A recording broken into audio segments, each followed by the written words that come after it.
तो आप सभी साथियों को बहुत बहुत नमस्कार, बहुत बहुत स्वागत है।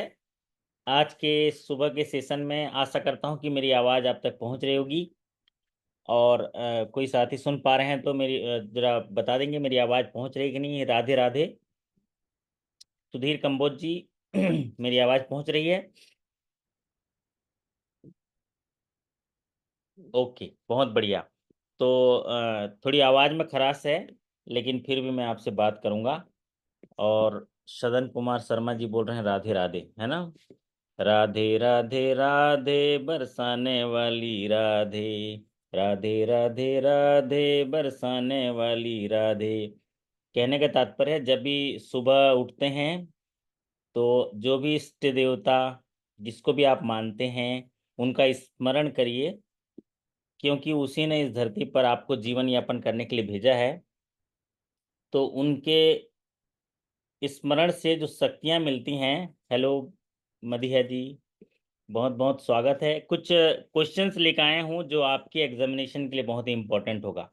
लेकिन 3 चीज़ें हमें करनी है। सुबह उठते ही जिस इष्ट देवता को आप मानते हैं उनका स्मरण करिए और शक्तियों का आह्वान करिए, क्योंकि इस धरती पर उसी ने आपको भेजा है।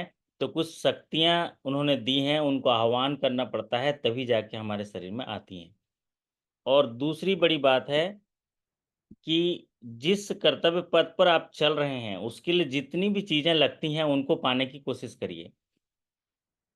अगर आप बैंक में हैं तो बैंक के कर्तव्य निर्वहन करने में जितनी सारी चीज़ें चाहिए उनका आपको इकट्ठा करना बहुत ज़रूरी है, क्योंकि आपको एक जीवन में ये जो करियर मिला है इस करियर को पूरा करना है। तो उसके लिए आपको उस कर्तव्य पथ पर आने वाली चीज़ों को इकट्ठा करना पड़ेगा, और उसके लिए समय निकालने की ज़रूरत नहीं, डेली निकालना पड़ेगा। आपको अपने आप समय बनाना ही पड़ेगा। और तीसरा है कि जो आपके पास है एसेट है, जो आपके पास नॉलेज है, जो आपके पास जीवन है, जो आपकी जो भौतिक संसाधन दिए हैं, उन पर जो है आप कृतज्ञ रहिए, उनका आभार व्यक्त करिए कि ये चीज़ें मेरे पास हैं और इससे मैं क्या बेहतर चीज़ कर सकता हूँ, और जितना कर सकते हैं वो आप देने के लिए तैयार रहिए। अगर ये 3 भाव रहेंगे तो आपका जीवन सफल होगा। इसी उद्देश्य के साथ हम लोग काम करते हैं, इस धरती पर आए हैं, और सारी चीज़ें जो हैं यहाँ पर ही देके जानी हैं, इसलिए हमको लगातार इन चीज़ों पे काम करते रहना पड़ेगा। आज के सेशन में कुछ इम्पोर्टेंट क्वेश्चन जो होंगे आपके आने वाले प्रमोशन एग्जाम में, क्योंकि पिछले सेशन में हमने 20 क्वेश्चन डिस्कस किए थे। आज हम उसके आगे क्वेश्चन डिस्कस करेंगे। पहला क्वेश्चन देखिए आपके स्क्रीन पर। क्वेश्चन जो है पढ़िए तो हमारे सुधीर जी पढ़िए जरा, आप पढ़िए जरा सवाल क्या लिखा है।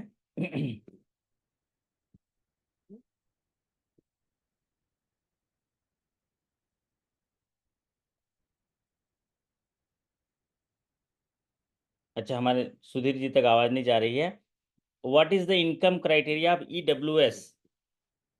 हाँ जी, ईडब्ल्यूएस का निशान जी बताइए, ईडब्ल्यूएस का इनकम क्राइटेरिया क्या है? राजकुमार जी तो 8 लाख बोल रहे हैं। इकोनॉमिक वीकर सेक्शन पूछा गया है, और इकोनॉमिक वीकर सेक्शन का फैमिली इनकम क्राइटेरिया पूछा गया है। तो आप जो है, जो भी साथी 8 लाख लिख रहे हैं वो है जो ईबीसी होता है ना, इकोनॉमिक बैकवर्ड क्लासेस बोलते हैं, उनको क्रीमी लेयर के साथ जोड़ा गया है। और आप लोग ये कन्फ्यूज़न हो रहे हैं, कोई एजुकेशन लोन से जोड़ रहे हैं, कोई कुछ से जोड़ रहे हैं। जो भी वीकर सेक्शन का जो डेफ़िनेशन किया गया है, वो हाउसिंग सेक्टर के लिए गवर्नमेंट ने ये डिसाइड जो है उसको क्लासिफ़ाई किया है। 5 क्लासिफ़िकेशन आपको याद रखनी है। एक तो जो गरीबी रेखा वाला है, जिसमें कि स्कीम्स होती हैं, जिनमें कि आपको अ, डिफरेंशियल रेट ऑफ इंटरेस्ट दिए जाते हैं और उसका बेनिफिट दिया जाता है। एक क्राइटेरिया वो है। दूसरा क्राइटेरिया ये है पॉपुलेशन क्राइटेरिया। पॉपुलेशन के आधार पर जो है एरिया बाँटे गए हैं। टायर 1 क्या है, टायर 2 क्या है, टायर 3 क्या है। फिर पॉपुलेशन के आधार पर rural, semi urban, urban, metro criteria दिया गया है। और एक क्राइटेरिया दिया गया है एजुकेशन लोन के में दिया गया है, क्योंकि इंटरेस्ट सब्सिडी दी जाती है, जो आप लोग अभी जो टाइप कर रहे हैं। और एक क्राइटेरिया हाउसिंग सेक्टर में। तो ये सवाल जो आया था वो हाउसिंग सेक्टर का आया। हाउसिंग सेक्टर में इनको 4 ग्रुप में बांटा गया है, जो साथी जानते होंगे यहाँ चैटबॉट में टाइप करिए। 4 ग्रुप में बांटा गया है। पहला तो EWS, LIG, MIG 1 and MIG 2। तो फैमिली इनकम अगर 3 लाख रुपए तक है तो उसको इकोनॉमिक वीकर सेक्शन कहते हैं, और अगर फैमिली इनकम 3 लाख से ज़्यादा 6 लाख तक है तो उसको LIG कहते हैं, लोअर इनकम ग्रुप कहते हैं। अगर 6 लाख से 12 लाख है तो उसको MIG 1 कहते हैं, मिडिल इनकम ग्रुप 1 कहते हैं। और 12 लाख से अगर 18 लाख है तो वहाँ पर MIG 2 कहते हैं। ये क्राइटेरिया है ना। श्वेता जी समझ में आ गया? जरा रिपीट करेंगे क्या? आप मेरी आवाज़ आप तो पहुँच रही है, आप बात करिए तो कोई। हेलो, आपकी आवाज़ नहीं आ रही। ओके। हाँ, आपकी तो आवाज़ ही नहीं आ रही है। और मदिया जी आप बोल सकते हैं, आपकी आवाज़ आएगी मेरे तक? हेलो हाँ सर, आ जी, रही है? आ रही है। हाँ जी सर। सर, हमारे हाउसिंग सेक्टर में हम 4 ग्रुप्स में हमारा इनकम सेक्टर को डिवाइड करते हैं। ओके। पहले है इकोनॉमिकली वीकर सेक्शन, फिर उसके बाद है लोअर इनकम ग्रुप LIG, फिर middle income group 1 MIG 1 and middle income group 2 MIG 2। 2। Lower income group is 3 lakhs up to 3 lakhs and up to and equal to 3 lakhs also। Up to 3 lakhs. ठीक अप है। To 3 lakhs. ठीक है। और फिर lower और income group from हाँ, 3 lakhs to 6 lakhs, middle income group 6 lakhs to 12 lakhs 1, and middle income group 2 is 12 lakhs to 18 lakhs। Okay. और ये इसलिए भी किया गया है क्योंकि भारत सरकार चाहती है कि हर व्यक्ति जो भारत में रहता है उसके लिए जो है उसके सिर के ऊपर छत होनी चाहिए। और उसके लिए उन्होंने इंटरेस्ट सब्सिडी की जो के लिए योजना निकाली है, ताकि लोग अपना पूंजी लगा के घर बनाएं अपने रहने के लिए, और अपने आने वाली पीढ़ी को एक संस्कार प्रदान करें, और उनको एजुकेशन दें। जो एक आधारभूत सुविधा है, रोटी कपड़ा और मकान, उसकी पूर्ति के लिए सरकार जो है बजट में प्रावधान करती है और ऐसे ग्रुप इनकम वालों को देती है। लेकिन ये सारी सुविधाएं उन लोगों तक पहुंचाने की एक बड़ी जिम्मेदारी फौजी प्रदीप जी की है, मधिया जी की है, श्वेता जी की है। इसीलिए हमें इसके बारे में ज्ञान होना बहुत ज़रूरत है। Do you agree with me Madhiya ji, आप मानते हैं इस बात को? जी सर। हाँ, एक बड़ी जिम्मेदारी समाज के लिए है, इसलिए हमको ये योजनाओं के बारे में जानना बहुत ज़रूरी है। तो ये इकोनॉमिक वीकर सेक्शन है, सबसे ज़्यादा बेनिफिट इनको देने की ज़रूरत है, क्योंकि इनके पूरे फैमिली का इनकम 3 लाख रुपए तक है। तो आप आज के इस इन्फ्लेशन के टाइम में इनको घर बनाने के लिए हम जो है क्या क्या कर सकते हैं, साथ ही गवर्नमेंट की कितनी एजेंसियां काम कर रही हैं इनको घर देने के लिए, ये सारी चीज़ों के बारे में जानने की जवाबदारी आपकी है। अगला सवाल आपकी स्क्रीन पर, मधिया जी सवाल पढ़िए, मैं फिर डिस्कस करूंगा। आज थोड़ी मेरी तबीयत ठीक नहीं है, बस मैं आपसे जी बात सर। करने के लिए आया हूँ और ठीक हो जाऊंगा करके मैं आया हूँ। चलिए मधिया जी। What is the minimum shareholding in case of non-individual borrower of SC/ST, scheduled caste, scheduled tribe, and Women Stand Up India scheme? Okay, थोड़ा हिंदी में समझाइए हमारे साथियों को कि ये क्वेश्चन क्या कह रहा है। तो जो स्टैंड अप इंडिया स्कीम है, उसमें जो आपका शेड्यूल कास्ट और शेड्यूल ट्राइब है और जो विमेन एंटरप्रेन्योर्स जो बन जाएंगे, उनका शेयर होल्डिंग कितना है, ओके। कितना उनको देना है? हाँ, तो हमारे साथी जो जानते हैं कि आपने पढ़ा है कभी, जैसे बहुत सारे साथी तो पढ़े हैं तो जवाब दे रहे हैं, स्क्रीन पर मैं देख पा रहा हूँ उनका। क्योंकि ये जो स्कीम है, इतने हर एग्जामिनेशन में सवाल जो है अपना स्थान सुनिश्चित करता है, तो आप इस स्कीम को जानना बहुत ज़रूरी है। स्टैंड अप इंडिया स्कीम जो है भारत की महत्वाकांक्षी योजनाओं में से एक है, जो एक ऐसा इकोसिस्टम देना चाहती है कि लोग खड़े हो जाएं, आत्मनिर्भर बन जाएं, और न केवल खुद आत्मनिर्भर बने बल्कि और लोगों को के लिए भी वो रोजगार के अवसर प्रदान करें। और जो इकोसिस्टम होता है, जो उपभोक्ता का एक रॉ मटेरियल से लेके फिनिश गुड होता है, फिर उसको कंज्यूम होता है, एक साइकिल बनाने के लिए ये स्टैंड अप इंडिया स्कीम्स है, जिससे कि भारत भी आत्मनिर्भरता और विकसित भारत की ओर बढ़ेगा। इसके लिए भारत सरकार की एक महत्वाकांक्षी योजना है। और इसमें जो बैंक लोन की जो स्पेसिफिक जो फीचर्स होता है वो मिनिमम 10 लाख होता है और मैक्सिमम 1 करोड़ होता है। अब जब इसका एक स्ट्रक्चर बनाया गया है कि 10 लाख से लेके 1 करोड़ तक के लोन दिया जाएगा और एमएसएमई सेक्टर में ये डिफाइन किया गया है। क्यों क्यों डिफाइन किया गया है एमएसएमई में? क्योंकि ये माइक्रो यूनिट को कवर। माइक्रो। माइक्रो का क्राइटेरिया बताइए तो मधिया जी, माइक्रो का क्राइटेरिया क्या है? सर माइक्रो का है कैरेक्टर इनकम होना चाहिए 1 करोड़, और जो उसका टर्नओवर होना चाहिए वो उसका 5 टाइम्स 5 करोड़। फिर से बोलिए। इनकम जो होगा वो 1 करोड़, और जो उसका टर्नओवर है वो 5 टाइम्स है 5 करोड़। नहीं, इन इनकम नहीं होता। क्या होता है? एक माइक्रो इन्वेस्टमेंट। यूनिट्स होता है, इन्वेस्टमेंट होता है वो। Investment sorry. इन्वेस्ट मतलब एक जी सर, फैक्ट्री लगाने में इन्वेस्टमेंट। पूरी लागत जो है। हाँ, अच्छा समझे आप। तो एक फैक्ट्री लगाने में 1 करोड़ रुपए का खर्च हो, इससे ज़्यादा ना हो। या अगर मान लीजिए 50 लाख का खर्च हुआ है उस फैक्ट्री लगाने में और टर्नओवर 5 करोड़ से ऊपर हो रहा है, तो माइक्रो से ऊपर उठ जाएगा क्योंकि वो हाँ बहुत सक्सेसफुल हो गया, है ना। हाँ। इसका क्राइटेरिया है। तो ऐसे उद्यम बिठाने के लिए जो लोन दिए जाएंगे वो स्टैंड अप इंडिया में होंगे। साथ ही साथ इसमें एक और क्राइटेरिया है। उसमें ही कहा गया है कि कम से कम एक अनुसूचित जनजाति, अनुसूचित जाति या एक महिला उसमें उधारकर्ता होने चाहिए।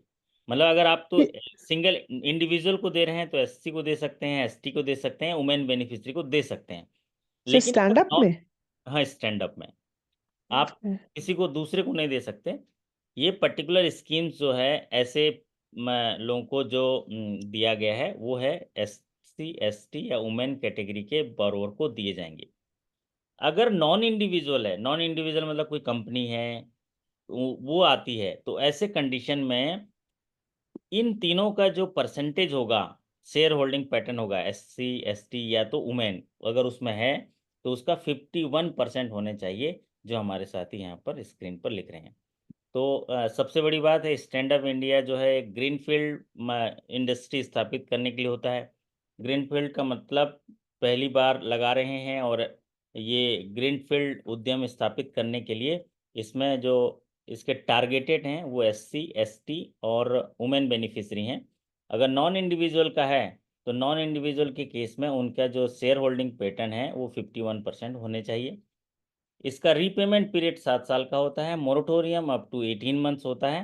यही दो चीज़ें जो हैं पूछी जाती हैं, और कई बार इसका sir margin. Rate of interest. Rate of interest नहीं पूछा जाता है। रेट ऑफ इंटरेस्ट जो रहता है वो पूछा नहीं जाता है कभी भी, क्योंकि वो एज पर आपके उसमें डिपेंड डिस्क्रिप्शन में रहता है आपके पॉलिसी में, है ना। तो रेट ऑफ ठीक है। इंटरेस्ट जो है आपका स्प्रेड आधार पर रहता है। आप एमसीएलआर से किए हैं तो एमसीएलआर +1% से लेकर 3% स्प्रेड रेट आधार पर रहता है, इसीलिए पूछा नहीं जाता है। सर रेट चलिए। Of interest 7 years and moratorium. नहीं नहीं, रीपेमेंट पीरियड 7 ईयर होगा। रीपेमेंट जी सर। मोरेटोरियम जो होगा 18। ये चार चीज़ें पूछी जाती हैं। एक तो ये अभी पूछा है तो इसकी संभावना ज़्यादा है जो स्क्रीन पर है। दूसरा सबसे ज़्यादा पूछा जाता है इसका आपका मोरेटोरियम पूछा गया था। अभी 28 तारीख को ही एग्जामिनेशन हुआ था, 18 तारीख को मोरेटोरियम पूछा गया था, वो 18 महीना। रीपेमेंट पीरियड पूछा जाता है वो 7 ईयर्स। मिनिमम लोन अमाउंट पूछा जाता है 10 lakh, maximum loan amount 1 crore. तो ये जो है स्टैंड अप इंडिया स्कीम्स के बारे में आप पढ़ लीजिएगा एक बार। अगला सवाल आपकी स्क्रीन पर देखिए। What is the turnover of micro enterprises as per MSME definition? तो एमएसएमई का जो डेफिनेशन अगर किसी ने याद कर लिया तो एक क्वेश्चन तो आप उसका जो है बन ही गया। जैसे कि श्वेता जी ने इसको याद कर लिया, रोहित पांडे जी, चौधरी जी, सब लोग याद कर लिए। एमएसएमई भारत के लिए एक अति महत्वपूर्ण भाग है जो इसको विकसित भारत की दिशा में पहुंचा सकता है, क्योंकि एमएसएमई से जो उत्पादन होते हैं उसमें जो अर्निंग होगी उसका जीडीपी में बहुत ज़्यादा योगदान होता है, और ये विदेश भी भेजा एक्सपोर्ट को भी बढ़ावा देता है कि अगर किसी देश में चीज़ों की ज़रूरत है तो हमारा देश बनाए और उसको सप्लाई करे, वहाँ से फॉरेन इनकम जो है आएगा। तो इसीलिए माइक्रो एंटरप्राइजेस को ज़्यादा बढ़ावा इसलिए दिया जाता है क्योंकि इनकी संख्या ज़्यादा है। छोटे छोटे उद्योग से बिठा के उनको आत्मनिर्भर बनाने के लिए एमएसएमई किया गया है, और इसमें जो टर्नओवर है वो 5 करोड़ होगा। अभी जैसे बताया इन्वेस्टमेंट 1 करोड़, इन्वेस्टमेंट का मतलब उस फैक्ट्री को बिठाने के लिए जो लागत होनी चाहिए वो 1 करोड़ होनी चाहिए। अगर मान लीजिए एक फैक्ट्री बिठाए और फैक्ट्री बिठाने में 20 लाख रुपए का खर्चा आया, 20 लाख में फैक्ट्री बन गया, तो वो माइक्रो कैटेगरी में आएगा। लेकिन 20 लाख का अगर लगा के फैक्ट्री लगाया गया और उसका टर्नओवर हो रहा है 6 करोड़, तो वो यूनिट कौन सी यूनिट कहलाएगी Madiya ji? Small sir. Small कहलाएगी, क्योंकि उसका टर्नओवर हो गया 5 करोड़ से ऊपर, तो वो ऊपर चला जाएगा, भले ही उसकी लागत 1 करोड़ से कम हो। दोनों क्राइटेरिया फुलफिल होना चाहिए, investment up to 1 crore, turnover up to 5 crore, तब ये माइक्रो होगा। तो इसमें सिर्फ टर्नओवर पूछा है तो आप 5 करोड़ में टिक लगा दीजिए। अगला सवाल आपकी स्क्रीन पर देखिए, what is the limitation period for court decree? Court के डिक्री जो मिलती है उसके एग्जीक्यूशन के लिए एक लिमिटेशन पीरियड होता है। डिक्री मतलब क्या होता है कि कोर्ट से कोई डिसीजन मिल गया, अब उस डिसीजन को जो है एग्जीक्यूशन करना है, तो उसके लिए एक लिमिटेशन पीरियड होता है। लिमिटेशन पीरियड एक ऐसी अवधि है जिसमें कि आप फिर से क्लेम कर सकते हैं उस डिक्री के लिए और एग्जीक्यूशन के लिए। ये है जैसे कि हम लोग मॉर्गेज करते हैं, तो मॉर्गेज में और किसी डीपी नोट का सबसे ज़्यादा पूछा जाता है। ये हालांकि हमारे साथी स्केल 2 से 3 में सवाल पूछा गया ऐसा बता रहे हैं, जो ये limitation period of court degree. चूँकि बड़ौदा राजस्थान क्षेत्रीय ग्रामीण बैंक का एग्जामिनेशन 18 अगस्त को हुआ था और साथियों ने आशा के अनुरूप सवाल भेजा नहीं है, बहुत सारे सवाल आए नहीं हैं, लेकिन जितने भी आए हैं वो आपके लिए इम्पोर्टेंट होंगे। तो यहाँ पर देखिए, कोर्ट का जो अगर डिग्री मिला तो उसके एग्जीक्यूशन के लिए 12 साल का समय रहता है।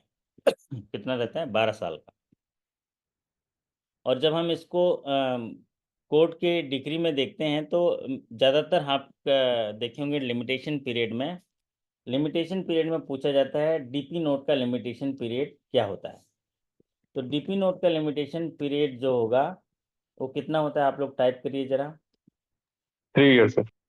3 ईयर्स होता है ना? 3 from DPN। हाँ, जिस तारीख से वो क्या लिखा गया है, जिस तारीख से लिखा गया है वो उस तारीख से। तो इसका इस सवाल का मतलब ये है कि प्रावधान ये कहता है कि जिस दिन को ये डिक्री मिला है उस तारीख से 12 वर्ष के भीतर में इसका पूरा एग्जीक्यूशन हो जाना चाहिए। जब डिक्री आदेश लागू होता है उसके 12 वर्ष के भीतर इस पूरा हो जाना चाहिए। अगर इसका डिलीवरी में चूक होता है तो फिर वो जो है इसके लिए एग्जीक्यूशन में निष्पादन याचिका दायर कर सकता है और उसी न्यायालय में जहाँ से डिक्री पारित की है, मान लीजिए कोई डिक्री पारित हुआ है, अगर उसका निष्पादन 12 साल में नहीं होता है तो 12 साल के अंदर आप कर सकते हैं। इसका लिमिटेशन पीरियड है, आप पहुंच जाएंगे 15वें साल में तो आपका जो डिक्री है वो खत्म हो जाएगा। भाई आप 12 साल तक क्या कर रहे थे, एक टाइम पीरियड दिया गया। ये है। ये हमारे साथी जो हैं एक निखिल सोनी जी बहुत सारा लिख रहे हैं। फोर क्लोजर के लिए 30 ईयर्स है, मॉर्गेज के लिए 12 साल है और डीपी के लिए 3 साल है। बहुत बढ़िया। अगला सवाल स्क्रीन पर, ऐसी फार्मिंग जिसमें खेती किसानी के साथ साथ अगर एलाइड एक्टिविटी किया जाए जैसे कि पशुपालन और एनिमल हस्बेंड्री, सुअर पालन, मुर्गी पालन, है ना, बकरी पालन, ये सब किया जाए तो उसे कौन सी फार्मिंग कहते हैं? तो farming along with the allied activity like animal husbandry activity is called, एक सरल सवाल है और ये जो है अभी हमेशा पूछ रहा है, इसको बोलते हैं मिक्स फार्मिंग। ये बार बार सवाल क्यों पूछता है मधिया जी? ये सवाल हर एग्जामिनेशन में पूछता है, इसकी वजह क्या है? तो ये प्रमोट कर रहा होगा ना वैसे वाले loans, government. Yes, government promote कर रहा है। आप सोचिए, भारत की जमीन उतनी ही है ना, वो बड़ी जी। तो जमीन तो बढ़ी नहीं है, आपके घर की जी। जमीन भी नहीं बढ़ी है, लेकिन क्या बढ़ जी। गए? लोग बढ़ गए। जी सर। तो लैंड शेयरिंग पैटर्न जो है वो छोटा होता गया है। जी पहले ना सर। 100 एकड़ जमीन हुआ करता था, आपने सुना होगा, है, गांव की गोटिया के पास 100 एकड़ जमीन है। आज कितना एकड़ होगा बताओ? उसके कितने खानदान आ गए, जितने खानदान में जितने बच्चे पैदा हुए उसके 100 टुकड़े हो गए। बराबर, एग्री? जी सर। तो अब लोग हो गए ज़्यादा, तो वो खेती किसानी करेंगे तो आय उतनी ही होगी, तो इस आय को बढ़ाने के लिए एलाइड एक्टिविटी, दूध पालन करेंगे, बकरी पालन करेंगे और एलाइड एक्टिविटी करेंगे।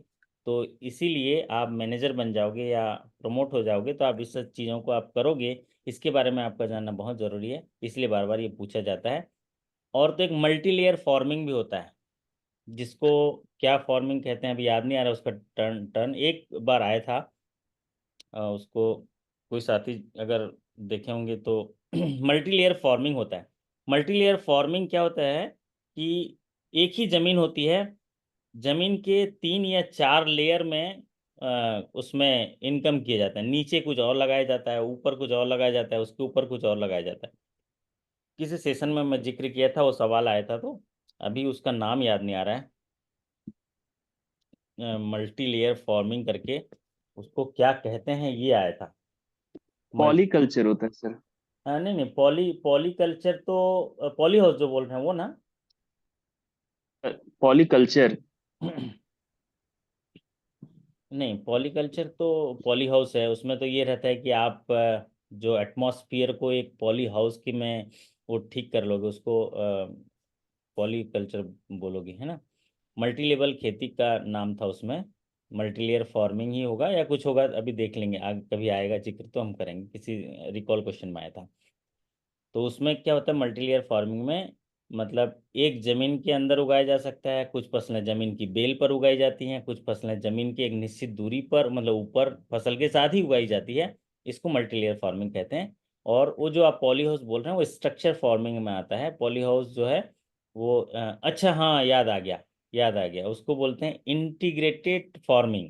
क्या बोलते हैं?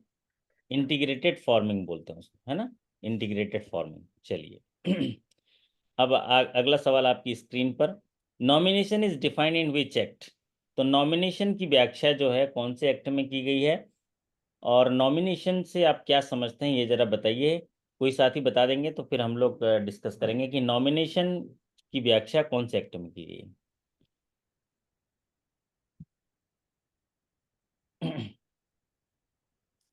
नॉमिनेशन की व्याख्या जो है अंडर सेक्शन 45ZA से लेके ZF में की गई है।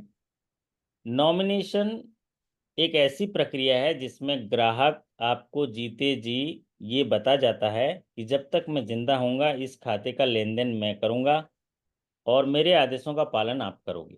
लेकिन जैसे ही अगर किसी कारणवश मेरी मृत्यु होती है तो मेरी मृत्यु के उपरांत मेरे नामित व्यक्ति को मेरी धनराशि देकर आपको मैं भारमुक्त अभी कर दे रहा हूँ, इसको बोलते हैं नॉमिनेशन। तो नॉमिनेशन में जो डेफिनेशन है वो अंडर सेक्शन 45ZA से लेके 45ZA बैंकिंग रेगुलेशन एक्ट 1949 में किया गया है। इस एक्ट में नॉमिनेशन को 3 सर्विसेज में आप नॉमिनेशन की फैसिलिटी लेनी है। और ये ऐसा कहा गया है कि आप सोचिए कोई व्यक्ति आपसे जुड़ रहा है, जिस समय जुड़ रहा है उसी समय ही नॉमिनेशन ले लीजिए, ताकि आप उसके मृत्यु की स्थिति में किसी और को पैसा देने में आपको सुविधा हो।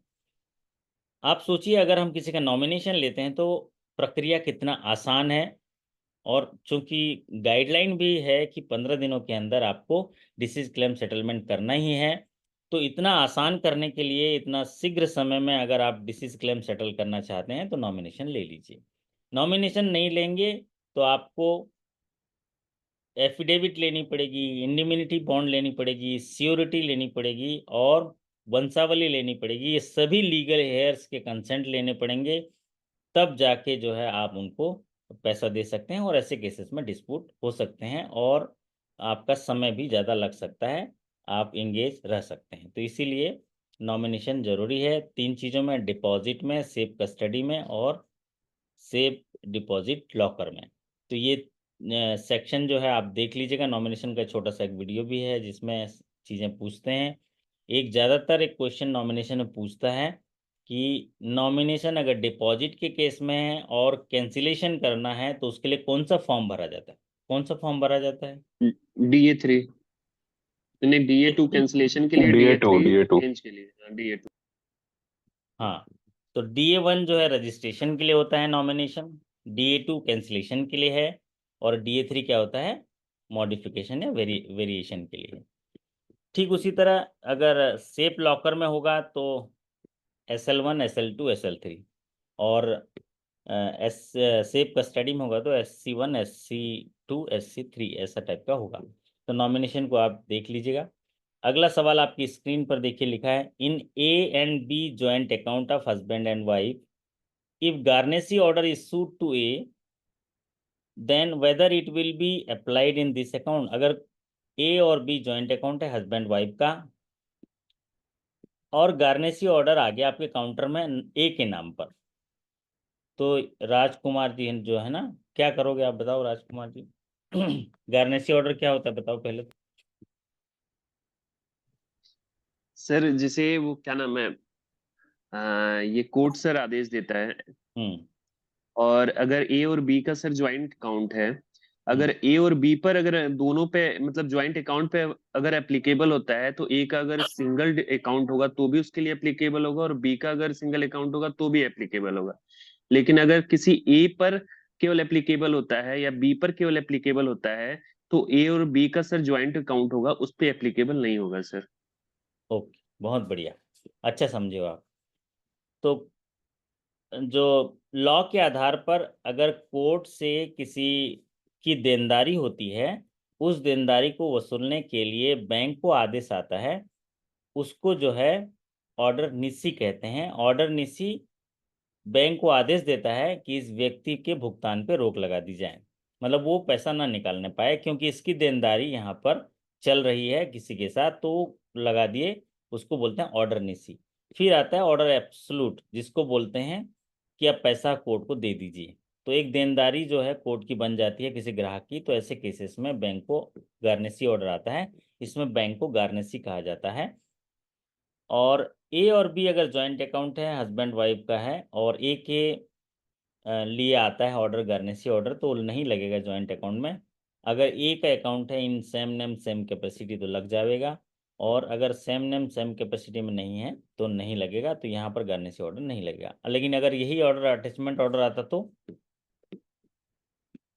अटैचमेंट तो ऑर्डर लग जाता सर। परसेंटेज देखते हैं कितना है उसका। हाँ, प्रोरेटा बेस पे लग जाता है ये, तो ये जो है अटैचमेंट ऑर्डर लग जाता है। अगला सवाल आपकी स्क्रीन पर देखिए, बहुत पॉपुलर सीरीज का सवाल है, सारे एग्जामिनेशन में आता है। ये पूछ रहा है कि अगर कोई गार्नेसी ऑर्डर बैंक के काउंटर में आ गया, तो बैंक जो है किस हैसियत से काम करेगा कोर्ट के लिए? कोर्ट के लिए किस उसका रिश्ता क्या कहलाता है?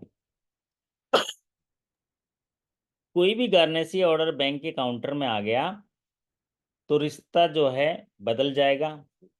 पहले रिश्ता था ग्राहक के साथ, अब रिश्ता जो है कोर्ट के साथ क्या होगा ये पूछा गया। तो क्रेडिटर हो जाएगा, एजेंट हो जाएगा, प्रिंसिपल हो जाएगा, डेटर हो जाएगा। आप इसको इतनी बार सवाल पूछ रहे हैं इसका कि आप सभी साथी तो बिल्कुल फटाफट जवाब दे रहे हैं।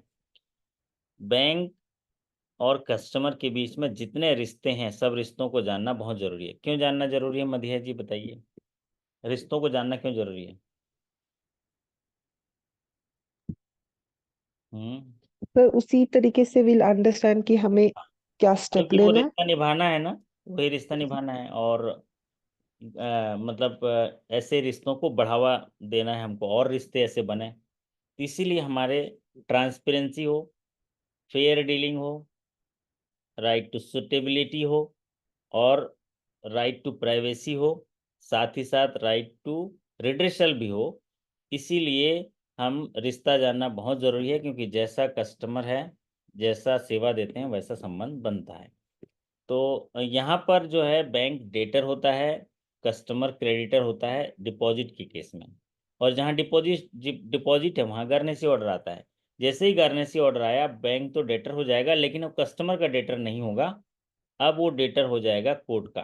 तो जजमेंट डेटर, ये जो व्यक्ति है, जो कस्टमर है, वो हो जाएगा जजमेंट डेटर, और बैंक हो जाएगा डेटर। और अब क्रेडिटर, जजमेंट क्रेडिटर जो होंगे वो होंगे कोर्ट। मतलब उस कस्टमर को पैसे हम नहीं देंगे, कोर्ट को पैसे देंगे। अगला सवाल आपकी स्क्रीन पर, सवाल पढ़िए मधिया जी, क्या लिखा है पढ़िए तो। The number of notes presented by a person is up to dash pieces of rupees dash.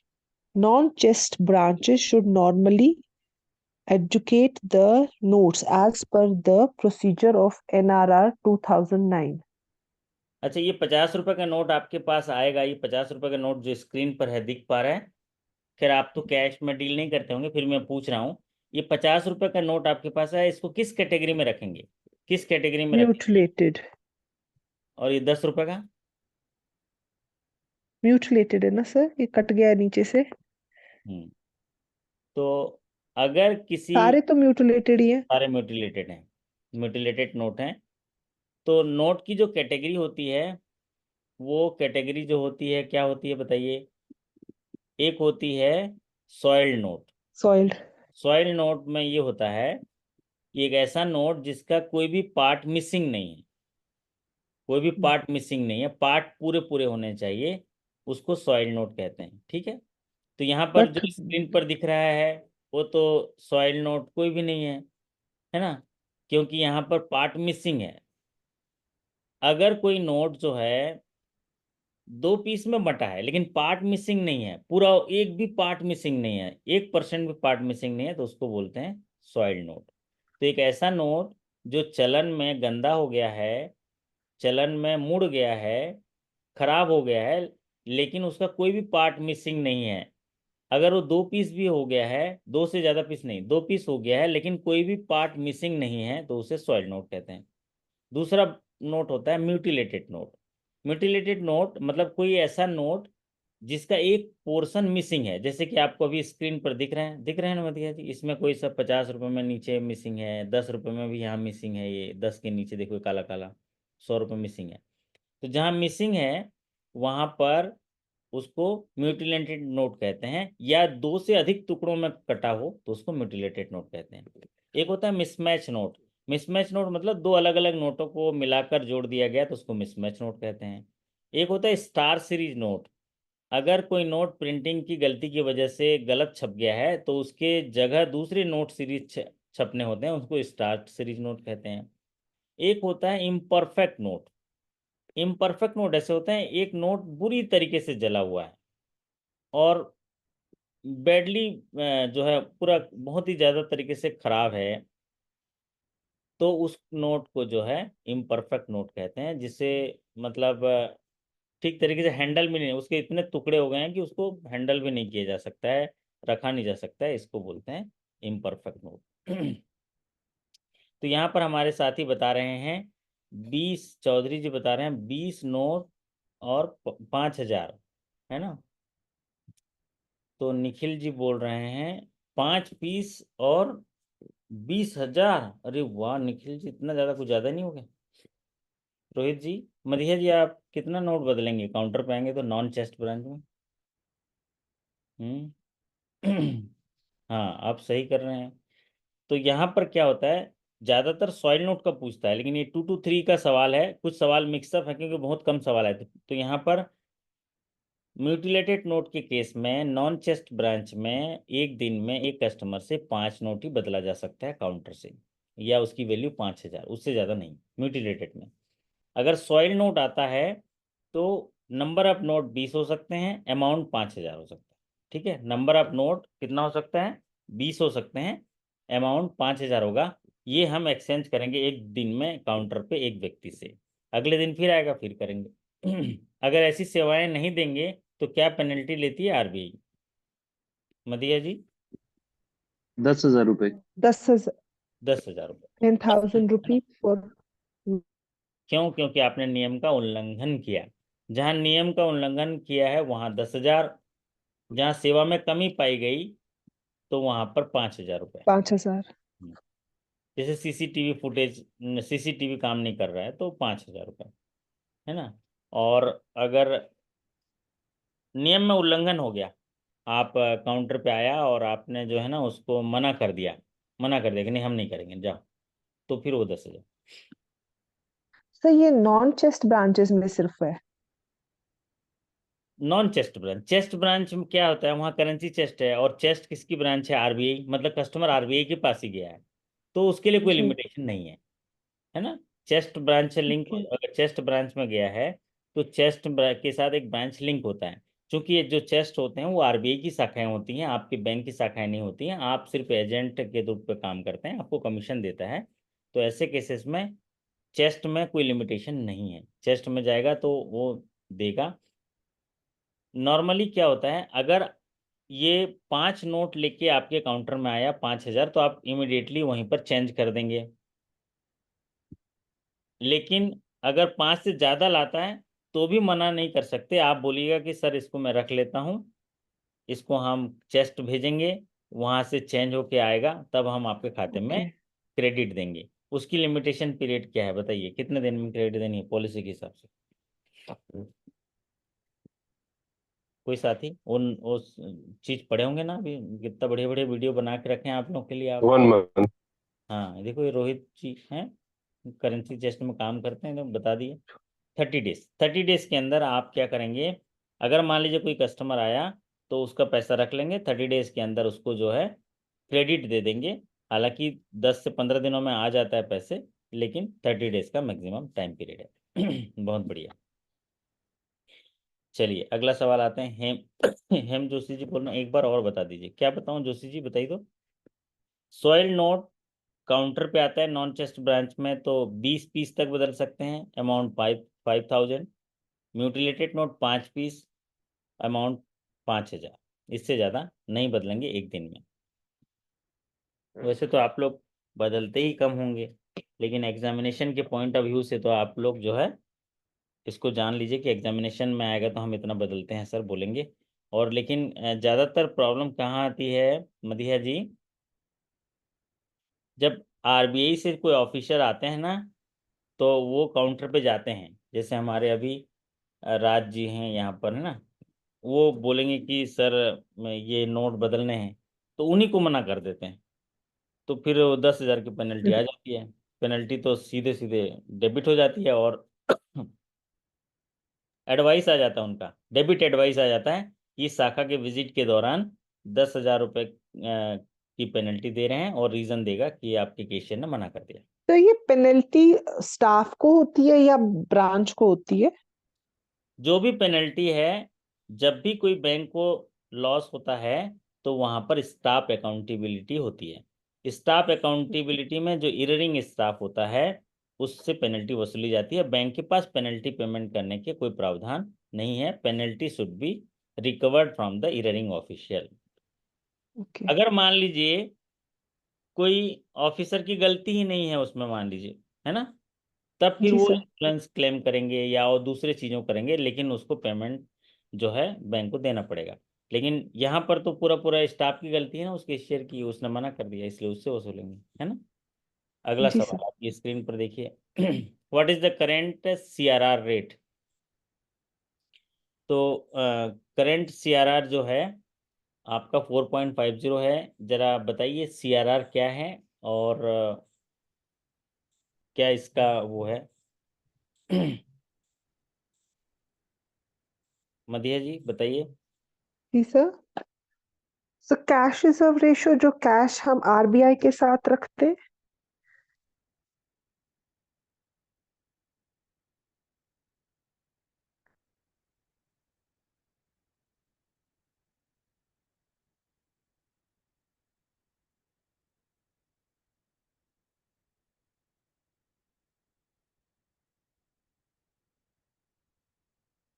Hello हाँ मधिया जी बताइए। Hello hello. हाँ जी, हाँ जी, बोलिए। हाँ जी सर, कैश रिजर्व रेशियो जो एक पर्टिकुलर अमाउंट ऑफ डिपॉजिट्स हम अपने हम आरबीआई के साथ रखते हैं ठीक, बहुत बढ़िया। in the form of cash, लेकिन SLR is in the form of gold and government deposits in the form of cash। हाँ, नहीं नहीं, कैश कैश के रूप में रहना पड़ता है। भारतीय हाँ रिजर्व कैश बैंक के ने ये। बैंकों को अपने डिमांड एंड टाइम लायबिलिटी का, net demand and time liability का कुछ हिस्सा कैश के रूप में रखना पड़ता है, जिसे सीआरआर कहते हैं। लेकिन हमारे साथियों का फोन आया, मतलब फोन आया था कि कैश रिजर्व रेशियो तो क्लरिकल में ऐसे पूछ लिया, लेकिन हायर स्किल में ये पूछा बैंक का कितना पैसा जमा है आरबीआई के पास कैश के रूप में, ऐसा सवाल पूछा गया। ओह तो वो इसलिए पूछा गया उस बैंक में क्योंकि उन्होंने वो बैलेंस शीट में उसका जिक्र किया था जो उनकी बुकलेट जारी होती है ना, जी सर। उसमें ये लिखा था कि आरबीआई के पास इतना कैश जमा है कैश के रूप में, सीआरआर के रूप में, तो उसमें अमाउंट भी लिखा हुआ था। तो वो थोड़ा देख लीजिएगा।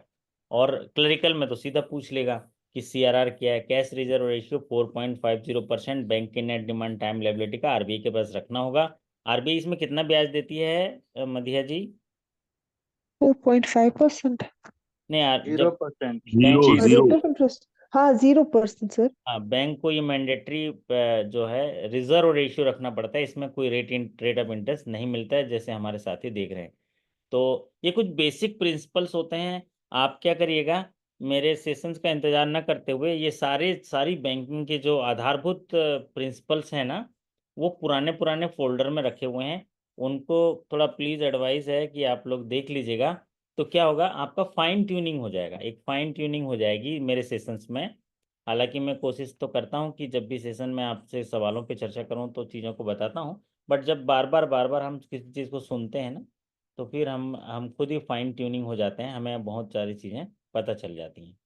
और चूंकि ह्यूमन बींग है, हम लोग को उतनी सारी चीज़ें जो है वो पता रहता है फिर भी, लेकिन चूंकि मेमोरी हम लोग की बहुत कम हो जाती है। एक बैंकर्स की मेमोरी बोलते हैं आजकल 1 दिन या 2 दिन की हो गई है। हैं, एग्री करते हैं ना मदिया जी? सर मेरी क्योंकि तो कुछ मिनटों की है। हाँ, मिनटों की है। तो स्ट्रेस इंडस्ट्री है, तो हमें ना, जैसे मान लीजिए ऐसे मैं एक मैनेजरियल एक्सपीरियंस साझा कर रहा था। तो जो हायर ऑफिसर होते हैं ना, तो वो कहते हैं कि जो ब्रांच में काम करते हैं ना, उनको ना बार बार याद दिलाना पड़ता है कि भाई आज ये टारगेट पूरा करना है, आज ये लक्ष्य पूरा करना है, तो उनका काम हो जाता है। मतलब एक पॉजिटिव थिंग बता रहे थे कि जैसे ब्रांचेस में आप लोग सभी लोग काम करते हैं, तो आपको ना बताना पड़ेगा कि जो है ये काम करना है, ये काम करना है, तो फिर आप लोग करने लग जाएंगे और उसको पूरा कर लेंगे। सक्षमता आपके में है, सब सजगता आपके में है। अगर 5 दिन पहले हम बोलेंगे, 1 महीना पहले बोलेंगे ये करना है, तो पूरे दिन नहीं कर पाएंगे, 1-2 दिन वो करेंगे और भूल जाएंगे, लेकिन बार बार बोलते रहेंगे तो उसको करते रहेंगे। तो भारत संस्कृति का देश है। संस्कार और आध्यात्म, धर्म स्थापना और देश जो है देवों की भूमि मानी जाती है, विश्व गुरु बनाने के लिए प्रतिबद्ध रहते हैं। भारत जो है अनेकता में एकता वाला देश है। बहुत सारे रीति रिवाज, संस्कार, त्यौहार मनाते हैं, और सभी त्योहारों में हम अपनी भागीदारिता सुनिश्चित करते हैं। ये सारे त्यौहार जो हैं अपने अपने आध्यात्मिक शक्ति को बढ़ाते हैं, और इस धरती पर आप जिस ले आए हैं उसको याद दिलाते रहते हैं। कल आप सभी के घर में भगवान श्री कृष्ण पैदा हुए होंगे, आपने उनकी जन्मोत्सव मनाया होगा, और उस प्रेरणा शक्ति का आह्वान किया होगा। जो मिल रहा है वही तुम्हारे लिए बेहतर है। आप ये नहीं जानते, पर देने वाला बखूबी जानता है। तो ये कृष्ण भगवान के इससे आप देखे होंगे कि जो मिल रहा है उसी पर आप फोकस करिए, अपना आज का कर्म जो है उस पर करते रहिए, फल की चिंता मत करिए, क्योंकि देने वाला जानता है कि आपके पास क्या है। तो इस तरह से मैं भी जानता हूँ कि आप ना कि कितना तैयारी कर चुके हैं, मैं जानता हूँ। तो आप लोग निराश मत होइए, जो चीज़ मिल सर रहा है। क्लासेस का शेड्यूल नहीं डाला जाता क्या ग्रुप में? पहले शेड्यूल डाला जाता था पूरा, अब सीधे अब क्लास का लिंक आता है। क्लासेस ही नहीं हुई तो क्या ही शेड्यूल डालें, विद है ना। अभी जो 2-3 दिन से क्लासेस ही नहीं हुई हैं आपकी, तो शेड्यूल नहीं डाला गया। लेकिन हर शेड्यूल के लिए तैयार रहिए। इसीलिए तो ये लाइन है अनुराग जी आपके लिए, देखो क्या लिखा है, पढ़ो जरा अनुराग, पढ़ो जरा, ये लाइन जो आपके लिए। मिल, जो मिल रहा है तुम्हें वही तुम्हारे लिए बेहतर है। ये हम्म। तुम नहीं जानते, पर देने वाला तो सबसे ज्यादा जानता है। तो शेड्यूल नहीं मिल रहा है तो उसके लिए नहीं बताना है, जो मिल रहा है वही आपके लिए बेहतर है। शेड्यूल नहीं मिला, लेकिन बहुत सारी चीज़ें आपको वीडियो के माध्यम से मिली हैं, और ऑलरेडी मैं बहुत सारी चीज़ें आपको दे चुका हूँ। आज से शेड्यूल मिलेगा, क्योंकि मैं यही बता रहा था कि त्योहारों का देश है हमारा। आने वाले दिन में त्योहार, हम लोग हर त्योहार भाग लेते हैं, पता भी नहीं चलेगा समय कैसे गुजर जाएगा, एग्जामिनेशन आ जाएगा। लेकिन उसमें बीच में आप समय निकाल के आप पढ़ते रहिए, मैं आपको पढ़ाते रहूँगा। आप सभी के अच्छे कार्य निष्पादन, बेहतर स्वास्थ्य, शानदार सफलता की कामना करते हुए विदा लेता हूँ। फिर मुलाकात करेंगे अगले सेशन में, तब तक के लिए धन्यवाद। जय श्री कृष्ण। Thank you.